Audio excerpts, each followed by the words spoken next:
Good afternoon. It's that time again, as many of you have probably noticed, and I know several of you have asked about, for us to announce where the President will be donating his quarterly salary.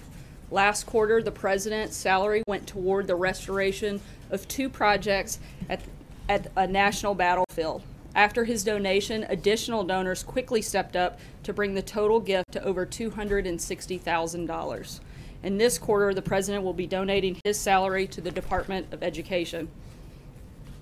And with that, I would like to bring up Secretary DeVos to tell you about what the department will be doing with the President's money to help equip the boys and girls who will be the leaders of tomorrow.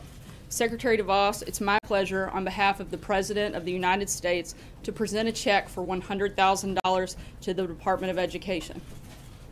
Thank you very much, Madam Secretary.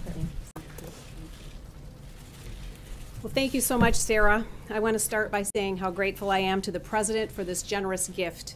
The President is committed to our nation's students and to reforming education in America so that every child, no matter their zip code, has access to a high-quality education. He and I have had many conversations about how best to put students' needs first and ensure we are setting them up for a lifetime of success.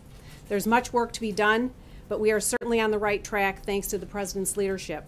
Just yesterday, Ivanka Trump and I hosted a summer reading event at the Smithsonian's National Museum of American History, where the focus was on getting young girls, aged 6 to 10, excited about learning science, technology, engineering, and math. It was fun to see their eyes light up as they got to explore, create, and experiment in a collaborative environment. Today's and tomorrow's economy requires students prepared for STEM careers. That's why we decided to use the President's second quarter salary to host a STEM-focused camp for students at the Department of Education. We want to encourage as many children as possible to explore STEM fields in the hope that many develop a passion for these fields. We look forward to this exciting endeavor, and I thank President Trump again for this generous gift. Thanks. Thank you, Secretary DeVos. Thank you for coming. Thank you, Secretary DeVos. Thank you for coming and being here for that today.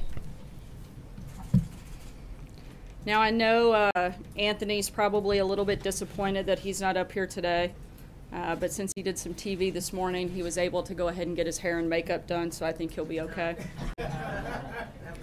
As Anthony said when he was up here last week, we're looking to mix things up a little bit. From time to time, I'd like to give us all a little reminder of why we're here every day, which I imagine for most of us is because we love our country and want to make it better.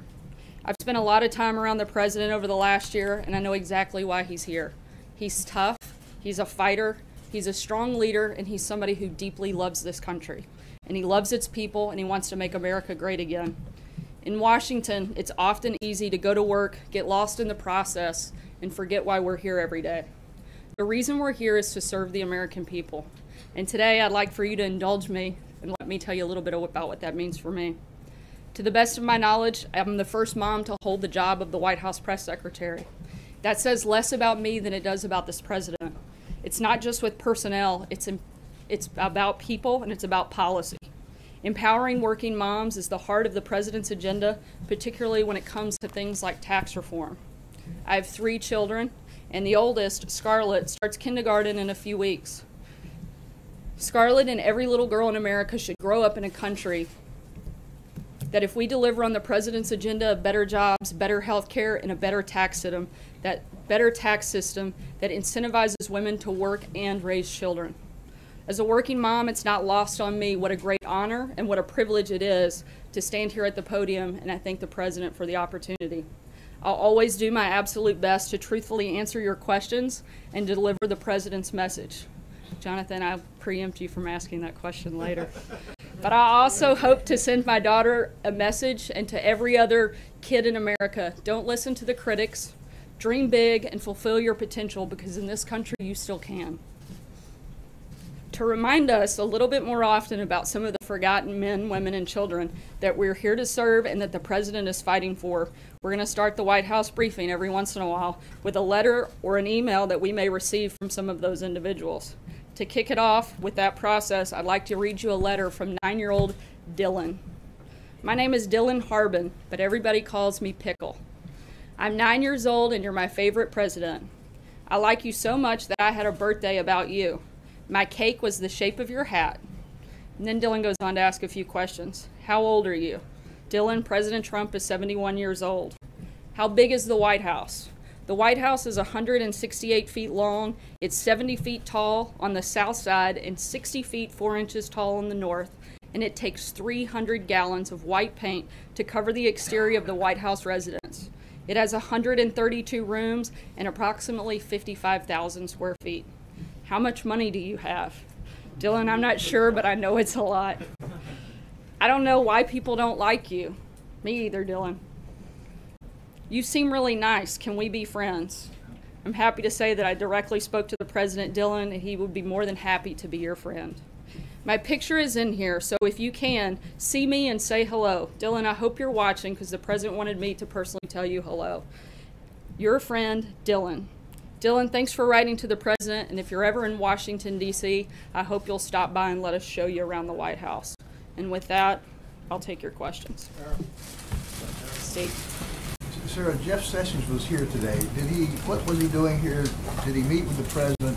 And what does the President think about the conservatives who are rallying behind Jeff Sessions, saying he's essential to staying in his office? The Attorney General was here for other meetings, not with the President. It was a Principals Committee meeting, and did not see the President while he was here. I think the President's been very clear about where he is. He's obviously disappointed, but also wants the Attorney General to continue to focus on the things that the Attorney General does. He wants him to lead the Department of Justice. He wants to do that strongly. He wants him to focus on things like immigration, leaks, and a number of other issues, and I think that's what his focus is at this point. If the Attorney General launches a leak probe, would that help his status with the President? I don't think that's the nature of the relationship. Again, I think that the President is disappointed. He stated that, and I don't think there's anything more to add beyond that at this point. Sarah, thank you. A couple of questions about the new policy on transgender service members the President announced this morning. First, what happens to transgender service members now? Are they immediately thrown out of the military? That's something that the Department of Defense and the White House will have to work together as implementation takes place and is done so lawfully. So it's possible, because I see that, the President was pretty clear in his tweet that transgender individuals, he will not accept or allow a transgender individual to serve in any capacity. So does that mean that those that are now in theater, that are now deployed to Afghanistan, for example, will have to be immediately sent home and discharged? Again, the implementation policy is going to be something that the White House and the Department of Defense have to work together to lawfully determine. And I would imagine the Department of Defense will be the lead on that and keep you posted as that takes place. Why did he decide to do this, given that during the campaign he had declared that he would protect the rights of transgender individuals? He said he would be better on this issue than Hillary Clinton, and now he's turned the clock back on this issue regarding the military. The President has a lot of support for all Americans and certainly wants to protect all Americans at all times. The President's expressed concern since this Obama policy came into effect, but he's also voiced that this is a very expensive and disruptive policy, and based on consultation that he's had with his national security team, came to the conclusion that it erodes military readiness and unit cohesion, and made the decision based on that. Kevin. Thank you, Sarah. If I could follow up on what Jonathan just said, that the President actually tweeted, "Thank you to the LGBT community. I will fight for you," while Hillary brings in more people that will threaten your freedoms and beliefs. And so I'm wondering, you said the policy, the President in general wants to protect all Americans. Does this shift in policy protect transgender Americans, and what is the message that he is attempting to send to them by making this shift in policy? And if I could follow on health care. Let me answer that first Sure, question, sure. then we'll come back to healthcare. On that, the decision is based on a military decision. It's not meant to be anything more than that, and it's simply about, obviously, it's a very difficult decision. It's not a simple one, but the President feels that it's the best one for the military. Okay, on health, actually tweeted, "Thank you to the LGBT community. I will fight for you," while Hillary brings in more people that will threaten your freedoms and beliefs. And so I'm wondering, you said the policy, the President in general wants to protect all Americans. does this shift in policy protect transgender Americans, and what is the message that he is attempting to send to them by making this shift in policy? And if I could follow on healthcare. Let me answer that first Sure, question, sure. then we'll come back to healthcare. On that, the decision is based on a military decision. It's not meant to be anything more than that, and it's simply about, obviously, it's a very difficult decision. It's not a simple one, but the president feels that it's the best one for the military. Okay, on health care then, if I could follow really quickly, can you repeal and replace the Affordable Care Act and still protect Medicaid funding? We're talking about the most dependent among us, and the need for Medicaid is great, and that seems to be a major concern among some lawmakers, including Alaska Senator Lisa Murkowski. So I'm wondering, from the president's perspective, if congressional lawmakers do send him a repeal that does not protect Medicaid funding, is that something he would still support? And what is he doing to try to protect Medicaid as it is now? The president's been clear that he wants to protect those that are part of that program, but also very focused on repealing and replacing. We're working through that process. Excited about the progress that was made yesterday, and we're going to continue pushing forward until we get a new and better health care plan. Francesca? Thank you, Sarah. One short thing and then questions. Can you provide us with a copy of the letter that you read? Maybe even hold it up or just show a copy to us? I'll be happy to. That would be wonderful. Knock out Dylan's name, last name. Yes, thank you. But back on Attorney General Jeff Sessions, you said that he didn't meet with the president when he was at the White House this week. Has he spoken to the president this week? Do you know when the last time the two of them spoke was? I don't believe they've spoken this week. I'm not sure on the time frame. Okay, and then another follow-up on Jeff Sessions. You said that the president has been very clear about his position on Jeff Sessions, and yesterday the president said that he wasn't leaving him to, quote, twist in the wind, but he continued to tweet about him this morning. If he is so frustrated and so disappointed in him, why doesn't he just ask him to resign or fire him? Why does he continue to just tweet about him instead? Look, you can be disappointed in someone but still want them to continue to do their job, and that's where they are. Continue in that job? I think that I made clear last week, if there comes a point he doesn't, he'll make that decision. Blake? Thank you. Let me have you please clarify, if you can, some comments that the president made in the Wall Street Journal interview yesterday about tax reform. He said, and I quote here, "The truth is the people I care most about are the middle-income people in this country who have gotten, as he says, screwed. And if there's upward revision, it's going to be on high-income people." On that upward revision part, what exactly was the president talking about? Is it a revision from his plan on the personal side at 35%, or is it revising it up from the current tax code? When we get ready to walk through the full details of the plan, I'm happy to do that at that time. But right now, we're focused on the three big priorities of the tax reform: a simple, fairer tax code, middle-class relief, and creating jobs. That's where we are right now. We're continuing to work through that process, and we'll make announcements as we have specifics. Let me just ask you then a more general question on that. Does the president believe that the wealthiest Americans deserve a tax cut? I think the president is looking and prioritizing middle-class tax relief. He's made no secret about that. That's one of the biggest priorities of the three things that he's focused on when it comes to tax reform. Jordan? Thanks, Sarah. Two questions for you. First, the president has had almost 24 hours to review the Russia sanctions legislation. Has he decided if he's going to sign that? Well, it's a little bit more complicated than that. Senator Corker actually came out earlier today and said that he's not fully supportive of where the bill stands. We expect that there's a possibility that more changes take place, and so we're going to see what that looks like before we make a final decision. But I can tell you that the White House, the president, and the entire administration, as we've said many times before, strongly support sanctions against Russia, Iran, and North Korea. My second question is the president considering looking at any kind of policy about transgender people serving in the White House now that he's tried to make a decision on transgender people serving in the military? No, once again, this was a decision based on what was best for the military and military cohesion, and on the counsel of his national security team. Go ahead, Major. So the impression we get at the Pentagon is they were a little bit flat-footed by the president's tweets. And as I understand it, this was and has been for the last couple of weeks a conversation here specifically about TRICARE coverage for transgender procedures, and it suddenly evolved for the president to then go on Twitter to announce this ban. And as you already told us, the White House and the Pentagon are going to have to lawfully implement that. Typically, when you have an announcement of this magnitude, all of that work has been done at the procedural level between the bureaucracy of the Pentagon and the White House.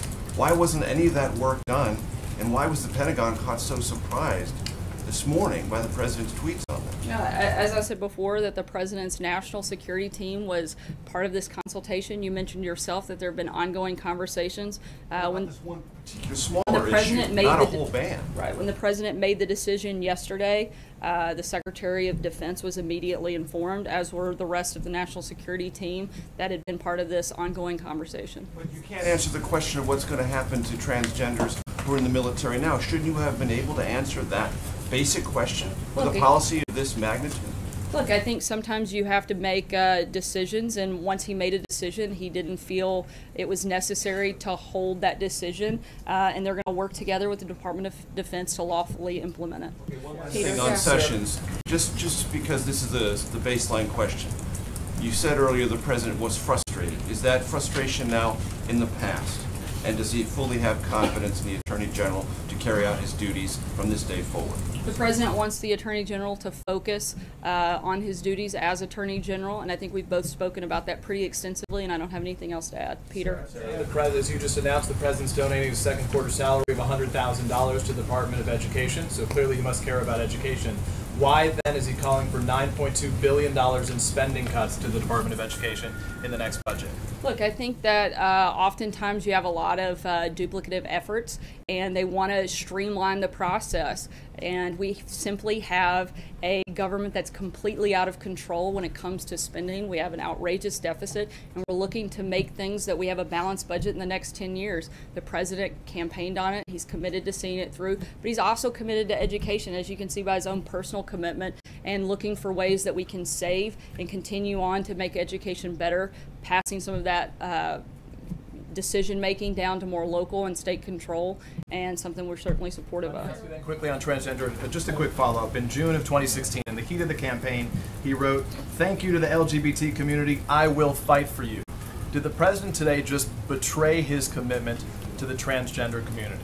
No, as I answered before, this was a decision about military readiness, and I've already answered even to that specific tweet. You say to the transgender community that he is still committed to fight for them, and how is this not fighting for them? I think the President has made very clear he's committed to fighting for all Americans. For all Americans? No. Sarah, go ahead. Sarah, thank you very much, Sarah. Was this decision on transgender in the military made to put pressure on Democrats running in 2018, particularly Democrats running in socially conservative districts like in Ohio, Michigan, and Wisconsin? Not that I'm aware of. Just to follow up on that, what is the timeline for when guidance will be delivered to the Pentagon and how the President's decision should be implemented? We'll let you know when we have an announcement. Peter. Sarah, the President said this morning, or tweeted this morning, asking why the Attorney General has not fired Andrew McCabe as acting FBI director. Why hasn't the President fired Andrew McCabe as acting FBI director? The President's made an incredible nominee in Chris Wray, and he's looking forward to getting him confirmed and taking over the FBI. I think he needs to fire. Why should Attorney General Sessions fire him? Again, he's made a choice to lead that agency, and we're looking forward to getting him confirmed soon. April. Sarah, two questions. One, following up on Major with TRICARE and the transgender community. There's been a concern from the transgender community before President Trump became President Trump that if Obamacare changed to Trumpcare, they were wondering if they were able to get the procedures to help them complete their phases of becoming the other sex or the other gender. What do you say to those people who are seeing this now with this ban in the military? What do you say to Transgender America who wants to continue with the change? Maybe some who already had part of the change and want to do the change and are scared because of what's happening now, not for certain. What do you say to Transgender America? As I've said before, and I'll try to make this clear, this was a military decision. This was about military readiness. This was about unit cohesion. This was about resources within the military and nothing more. Guys, I really don't have anything else to add on that topic. As I do, I'll keep you posted. But if those are the only questions we have, I'm going to call it a day. But if we have questions on other topics, I'll be happy to take it. Sarah, wait a minute, Sarah. I'm sorry, Sarah. I wanted to finish. Everyone had a second question. I'm sorry, Sarah. On the morale of the cabinet, Anthony Scaramucci this morning on New Day said that the cabinet secretaries need to have tough skin. How is the president working with the cabinet secretaries right now? How does he build their morale after all of this with Sessions and we're hearing things that are coming out of state about Rex Tillerson? How is the president working on their morale? I think the same way he works with all of us. He empowers us to do our jobs. And I don't think it matters whether you're a cabinet secretary or a low-level staffer. We're here to do a job. He's asked us to do it, and he expects us to get it done. And I've spent a good bit of time with quite a few cabinet secretaries over the last couple of days, and morale is high. One more point about transgender service members, not here in this country, but overseas. And there are 18 countries where transgender service members are allowed to serve openly. The UK is one, Australia is another, Israel is a third. The president in his tweet this morning referred to disruptions. What does he mean? And is he concerned that there are disruptions in our allies' militaries in Australia and the UK and Israel? And should we worry about that from a military standpoint? As I said earlier, this decision was made after extensive discussions with his national security team, and the president decided it was in the best interest of the military to end this Obama policy. I can't speak to anything about another country.